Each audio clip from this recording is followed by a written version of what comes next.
Well, I'm on job seekers allowance, so I have to look for 6 jobs a week. And unfortunately, there isn't the support there. But yes, so I'm in an under-occupied flat now, and from April this year, I'm on job seekers allowance of £71 a week. Yeah, and out of that money, I have to find an extra £11.50 a week for the extra bedroom I have. I have applied to move, to downsize into a 1-bedroom, but there's a 4-year waiting list in my housing association. And the only reason people leave these flats is feet first, because they're really nice. You know, I've been there 11 years now, and built up friendships, sense of community, a feeling of belonging. I don't want to move. I'm happy there. My husband died in that flat. There are a lot of memories in that flat. This is my home. And I've got 2 cats as well. If I had to move to one of these mythical 1-bedroom flats, then I wouldn't be able to take the cats with me. And I've had them 9 years now, and to lose them would be another bereavement. The only reason I get up in the morning sometimes is to feed the cats. But I'm getting stronger. And I've suffered with depression and anxiety for most of my life, which is an invisible illness, because I look okay from the outside. But I've got really angry, which is unusual for me. Instead of getting depressed and internalising these things, I started getting angry in April when I had to find this extra money and struggle and worry all the time. And then I thought, I can't do this on my own. I really need help. So somebody told me about the Middleton, Hayward and Rochdale against the cuts. And I went along thinking, look, we've got to broaden this out. It's not just about the bedroom tax. It's about all these cuts, all these attacks on vulnerable people, you know, people with mental health problems, disabled people who can't fight back. I felt really isolated because this government is divide and rule, and they want people to live in fear, and they want people to think, well, my case is different from hers case or his case. But really, we need to stand together. We need to unite. So I joined this group, and I became a delegate because I am personally affected. And then I went to the federation meetings, and that was good because there's people from all over the area coming together and swapping ideas, you know, and getting things going and campaigns.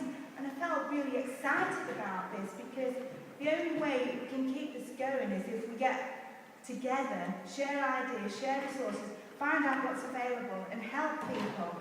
And I just really love it. And getting active is great, you know. It's amazing, isn't it? Yeah, I've got a purpose in life now. I'm getting up energised in the morning.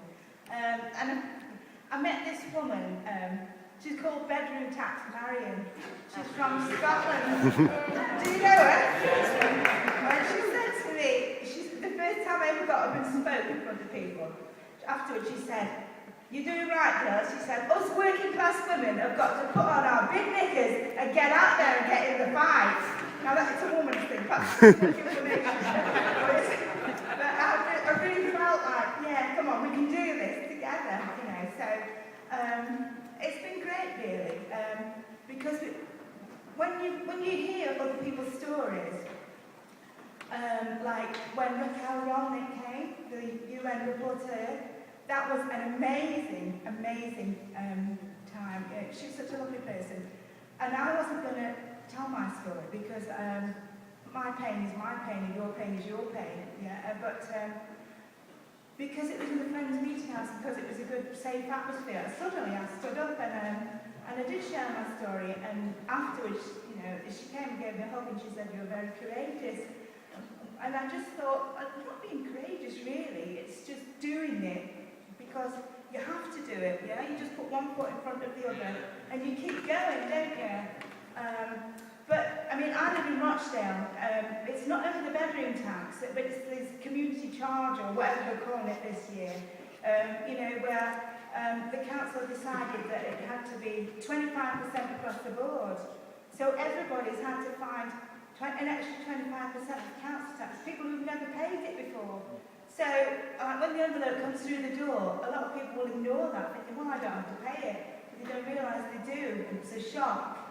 And so, £71 a week used to be the minimum that you had to live on, yes? But then suddenly, it's not now, because you have to find extra money for the bedroom tax and for the council tax. So they keep moving the goalposts, don't they? And I just think they have no idea how ordinary people live. But really, we can't do this on our own. We need to unite, we need to get organised. And on the 29th of September, in Manchester, over 50,000 people were on the street. Wow, wasn't that a buzz? God, that was brilliant. And I've started playing the drum because I've decided I don't make enough noise with my voice. So I play the snare drum and it's fantastic. And what an atmosphere that was. It's such a carnival atmosphere. It's a wonderful day. And you get these highs, you know, when you're on demos. And for a person who'd never been on a demo in her life and thought, oh my God, what are these people doing? It was amazing. So I just feel like I've been given a new lease of life, even though something terrible has happened, and that this government have imposed these really unfair, cruel and sadistic taxes on people. And I've been made to feel guilty for having this extra bedroom. But, you know, how big is a bedroom? This is a question, isn't it? And amazing things have happened, really, because Al Jazeera wanted to interview me. God, you haven't seen my home. And Sky News wanted to interview me when it was on Facebook. But, I mean, I kept thinking to myself, oh, God, you know, here from Rochdale. People will be thinking, never mind the size of a bedroom, have you seen the size of her? She's as big as a house.